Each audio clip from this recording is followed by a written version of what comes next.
स्वागत है आप सभी का गायत्री विद्या मंदिर सांचौर की ऑनलाइन क्लासेस में। अभी तक आपने हमारे YouTube चैनल को सब्सक्राइब नहीं किया है तो आज ही हमारे YouTube चैनल को सब्सक्राइब करें, वीडियो को पूरा देखें, ज़्यादा से ज़्यादा लाइक और शेयर करें।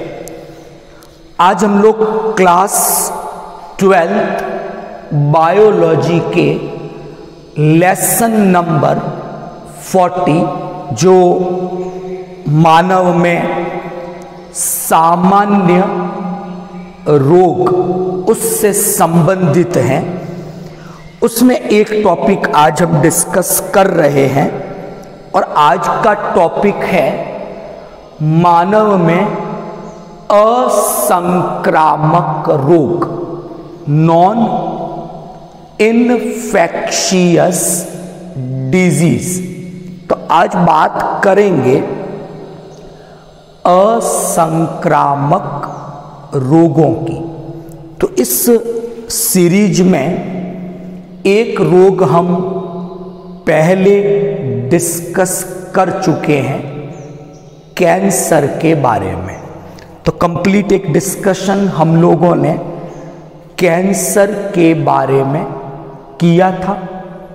आज हम लोग allergy, asthma, hypertension, myocardial infarction, cataract, glaucoma और स्ट्रैबिस्मस, इन डिजीज के बारे में डिस्कशन करेंगे।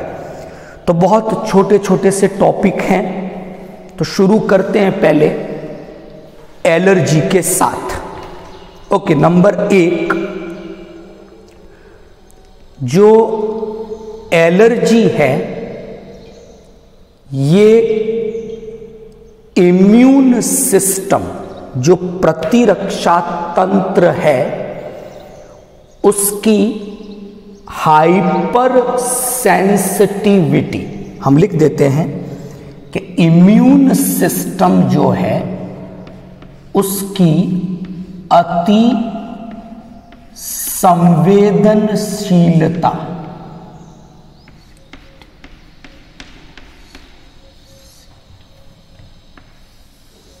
ओके, अंग्रेजी में कहेंगे हाइपर सेंसिटिविटी, या जो प्रतिरक्षा तंत्र है उसकी अति संवेदनशीलता का परिणाम एलर्जी होता है।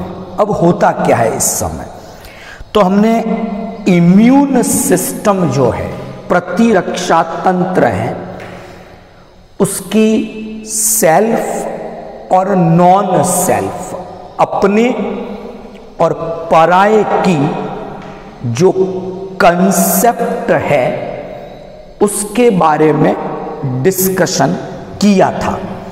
तो वो डिस्कशन हमें क्या बताती है कि इम्यून सिस्टम का पहला काम सेल्फ और नॉन सेल्फ इनको पहचानना, और फिर दूसरा काम जो नॉन सेल्फ हैं उन्हें न्यूट्रलाइज करना, उदासीन करना या नष्ट करना। इस कंडीशन में क्या हुआ, प्रतिरक्षा तंत्र हाइपर सेंसिटिव हो गया, अति संवेदनशील हो गया। और क्या किया प्रतिरक्षा तंत्र ने, ऐसे कोई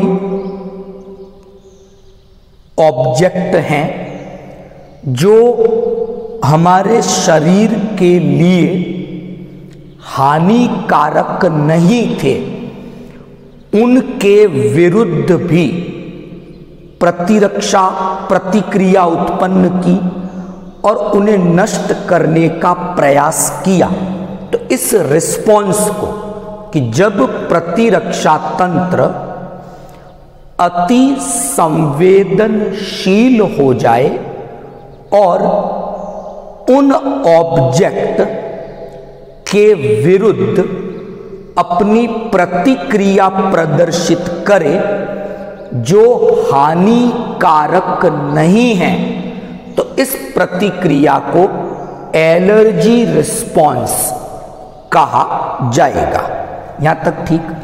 अब इस समय होगा क्या कि जब एलर्जी रिस्पॉन्स होगी तो शरीर की जो मास्ट कोशिकाएं हैं वो क्या करती हैं, शरीर की मास्ट कोशिकाएं रिलीज करती हैं, एक तो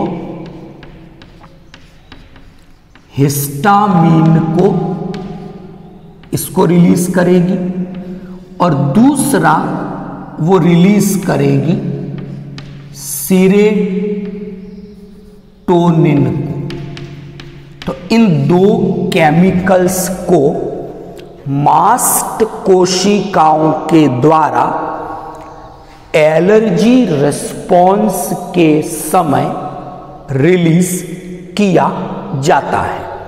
अच्छा, इस समय इम्यून सिस्टम एक्टिवेट होकर जो एंटीबॉडी इम्यूनोग्लोब्यूलिन रिलीज करता है वो है IgE, इम्यूनोग्लोब्यूलिन E, इसको रिलीज किया जाता है। यहां तक ठीक। अब एक बात, तो ऐसे जो एजेंट हैं या ऐसे जो ऑब्जेक्ट हैं जिनके कारण इम्यून सिस्टम हाइपर सेंसिटिव हो जाता है और इस प्रकार की प्रतिक्रियाएं प्रदर्शित करता है, उन एजेंट को एलर्जन इस नाम से जाना जाता है। तो ऐसे एजेंट जो एलर्जी रिस्पॉन्स के लिए उत्तरदायी होते हैं एलर्जन कहलाते हैं। एक सिंपल सा एग्जाम्पल अपन देखें, पोलन ग्रेन जो है, पराग कण है, ये एक महत्वपूर्ण एलर्जन का काम ह्यूमन में करते हैं। और दो प्रमुख डिजीज के बारे में मैं जो बात करूंगा, एलर्जी के बारे में बात करूंगा, एक का नाम है अस्थमा, आगे भी दिया है मैंने, और दूसरा हे फीवर। तो अस्थमा है, हे फीवर है, ये एग्जाम्पल है एलर्जी रिस्पॉन्सेज का। तो अभी हमने डिस्कस किया एलर्जी के बारे में, जो एक नॉन इन्फेक्शियस असंक्रामक प्रकार का रोग है और ये रोग इम्यून सिस्टम की अति संवेदनशीलता का परिणाम है। क्या होता है इस समय, मास्ट कोशिकाएं हिस्टामीन, सीरोटोनिन रिलीज करती हैं और इस समय IgE, इम्यूनोग्लोब्यूलिन E, इस एंटीबॉडी का निर्माण होता है। और ऐसे फैक्टर जो इस एलर्जी प्रतिक्रिया के लिए उत्तरदायी है एलर्जन कहलाते हैं। अब बचाव क्या है, तो ऐसे फैक्टर जो हैं, ऐसे जो एजेंट हैं एलर्जन जिसे हमने कहा, उनके प्रवेश को रोका जाए शरीर में, तो ये इससे बचने का एक उपाय हो गया। नंबर 2 बात हम करेंगे अस्थमा के बारे में। इसे हम सामान्यतः दमा, इस नाम से जानते हैं। तो अब डिस्कस करते हैं अस्थमा दमा रोग के बारे में। तो पहली चीज तो एक बात समझें, अस्थमा जो है ये संबंधित है एक रोग जो कौन से तंत्र से संबंधित है? श्वसन तंत्र से संबंधित है। तो अस्थमा एक ऐसा रोग है जिसका संबंध श्वसन तंत्र से है। तो श्वसन तंत्र में हम क्या देखते हैं, उसकी जब स्ट्रक्चर देखते हैं तो वहां ब्रोंकाई प्रेजेंट है। श्वसन तंत्र में हम देखते हैं कि एक ट्रैकिया है, श्वास नली, वो विभाजित हुई, वो फिर विभाजित हुई, और इस प्रकार श्वसन तंत्र में एक संरचना हमें दिखेगी ब्रोंकाई। क्या होता है कि ये ब्रोंकाई, ट्रैकिया, ये सभी जब वेंटिलेशन, ब्रीथिंग की क्रिया होती है, गैसों का फुफ्फुस में प्रवेश होता है, गैसें फुफ्फुस से वापस बाहर आती हैं, तो ये ब्रोंकाई, ट्रैकिया ये श्वसन पथ का निर्माण करती है। यानी इन्हीं ब्रोंकाई से होकर गैसों का आना जाना होता है। तो क्या होता है, ब्रोंकाई में कॉन्ट्रैक्शन हो गया, संकुचन हो गया। तो जब ब्रोंकाई सिकुड़ गई तो वेंटिलेशन, ब्रीथिंग की जो क्रिया है, हिंदी में जिसे श्वासोच्छ्वास कहा जाता है, कठिनाई होगी उसमें। इसी स्थिति को अस्थमा दमा का रोग कहा जाएगा। अब इस समय होता क्या है कि जो ब्रोंकाई है, इनकी सेल्स के द्वारा म्यूकस, श्लेष्मा का अधिक स्त्रावण होता है, श्वसन पथ अवरुद्ध हो जाता है, तो गैसों के आने जाने में कठिनाई होती है। इस स्थिति को अस्थमा दमा कहा जाता है। तो ऐसा एलर्जी के कारण भी हो सकता है और दूसरे कारण से भी अस्थमा हो सकता है। तो क्या किया जाए, एंटीहिस्टामीन है, स्टीरॉइड्स हैं, ऐसी कुछ ड्रग्स ट्रीटमेंट के लिए डॉक्टर के द्वारा दी जाती हैं। ओके, अब हम डिस्कस करेंगे हाइपरटेंशन के बारे में। क्या है हाइपरटेंशन? नंबर 1, आप सभी को ब्लड प्रेशर, रक्तचाप, बीपी के बारे में जानकारी होगी। तो हम ऐसा पढ़ते हैं, 80 mmHg एक स्वस्थ व्यक्ति की बात करें और 120 mmHg, ये दो वैल्यू हम सब ने सुनी है। ये जो 80 है इसको हम कहते हैं डायस्टोलिक प्रेशर, 120 को कहते हैं सिस्टोलिक प्रेशर। हिंदी में 80 है, ये तो है अनुशीतलन दाब, 120 है प्राकुंचन दाब। और आपने देखा होगा डॉक्टर एक उपकरण रखता है, एक इंस्ट्रूमेंट होता है, स्फिग्मो मैनोमीटर, एक चमड़े का बेल्ट होता है जो हमारी इस बाजू पर बांधा जाता है, यहाँ पर ऐसे वो हवा भरता है उसमें, और एक मरकरी भरी हुई कांच की ट्यूब होती है, उसमें ये नोट किया जाता है। तो वैल्यू समझ में आई। अब होता क्या है ये कि रुधिर आर्टरी में है, और यहां जिस आर्टरी में वो मापा है हमने उसका नाम है ब्रैकियल आर्टरी। तो ब्लड आर्टरी में है, तो ब्लड आर्टरी की वाल पर, भित्ति पर एक प्रेशर लगाता है, उसी को ब्लड प्रेशर, रक्तचाप कहा जाता है। तो हाइपरटेंशन में क्या होता है, सिस्टोलिक प्रेशर जो 120 था स्वस्थ व्यक्ति में, अगर प्राकुंचन दाब, सिस्टोलिक प्रेशर लंबे समय तक इस 120 से हाई बना रहे, उच्च रहे, और डायस्टोलिक प्रेशर, अनुशीतलन दाब 80 mmHg से ज्यादा बना रहे, तो ये स्थिति हाइपरटेंशन कहलाएगी। तो ऐसा मानसिक तनाव के कारण हो सकता है, हार्मोनल असंतुलन के कारण हो सकता है, ऐसा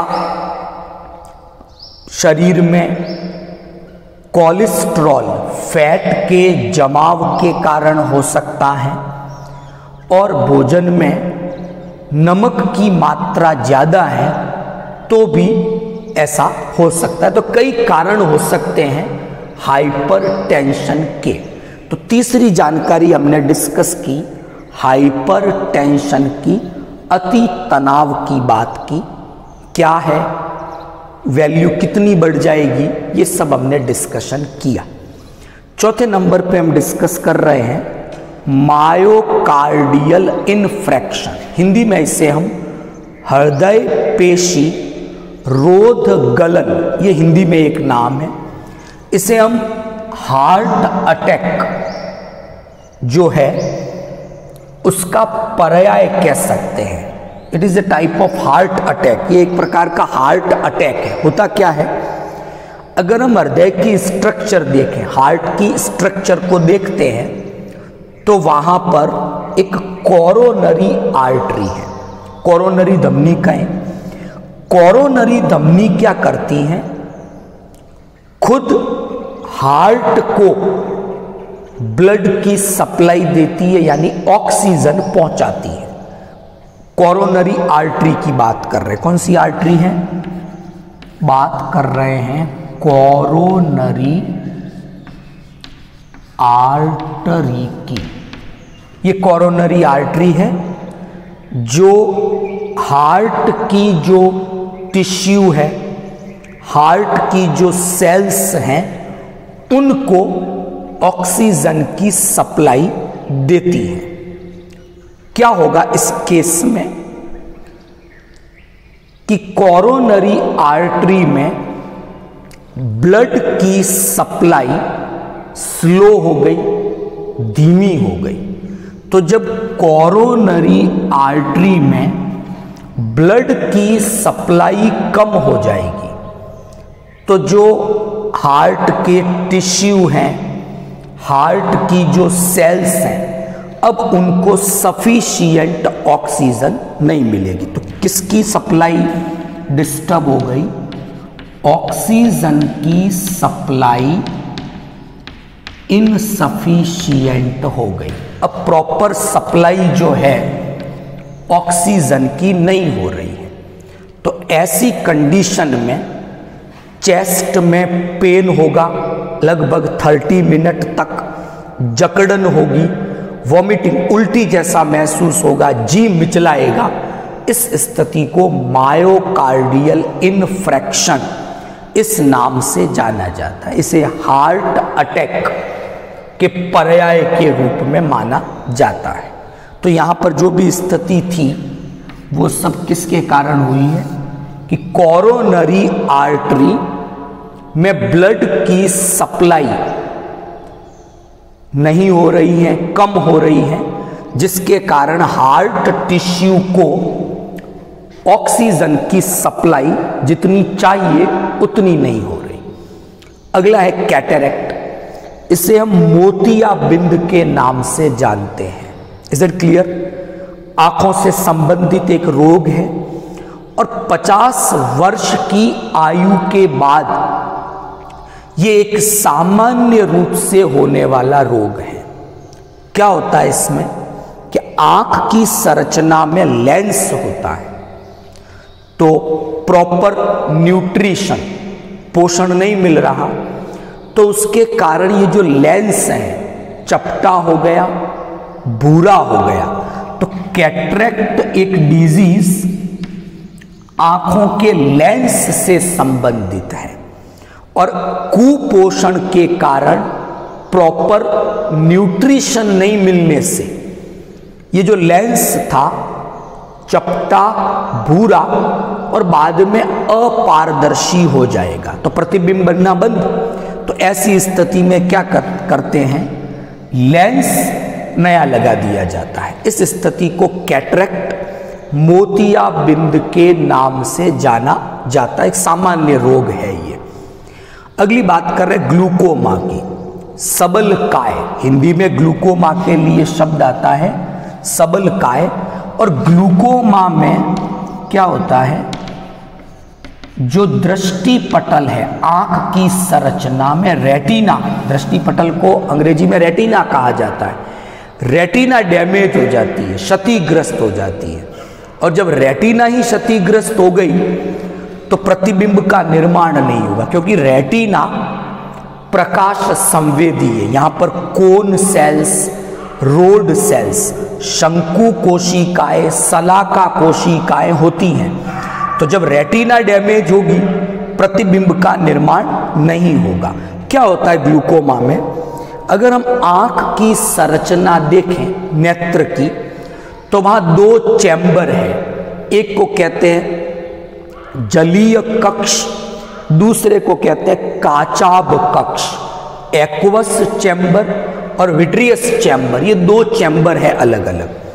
दोनों में लिक्विड भरा हुआ है पर्याप्त मात्रा में, और इस लिक्विड का काम है लेंस को अपनी जगह बनाए रखना, जहां है वो वहीं रहे।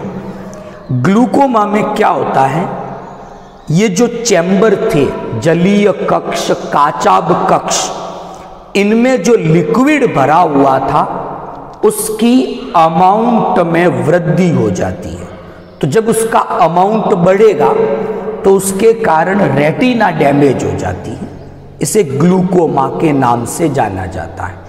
लास्ट बात करें स्ट्रैबिस्मस, बैंगापन कहते हैं। आपने देखा होगा इस स्थिति में क्या होता है कि ये भी आई से रिलेटेड एक डिजीज है, आंखों से संबंधित एक रोग है। क्या होता है इसमें बैंगापन में कि नेत्र की संरचना में, नेत्र कोटर में नेत्र उपस्थित है, ठीक है, और नेत्र कोटर में नेत्र को घुमाने के लिए 6 पेशियां हैं, मसल्स होती है। इन मसल्स में असामान्यता के कारण ये स्थिति उत्पन्न होती है। तो सामान्य शल्य चिकित्सा के द्वारा, सर्जरी के द्वारा इस स्थिति को ठीक किया जा सकता है। तो अभी हमने डिस्कस की नॉन इन्फेक्शियस डिजीज 7 आज के लेक्चर में डिस्कस की है। कल हमने एक कैंसर के बारे में डिस्कस किया था। तो ये जो 8 डिजीज हम डिस्कस कर चुके हैं, ये सभी असंक्रामक रोग हैं, नॉन इन्फेक्शियस डिजीज हैं। तो इनके बारे में आज हमने डिस्कस किया। कल से हम डिस्कस करेंगे वायरल डिजीज, विषाणु जनित रोग। तो वो संक्रामक है, इन्फेक्शियस डिजीज है।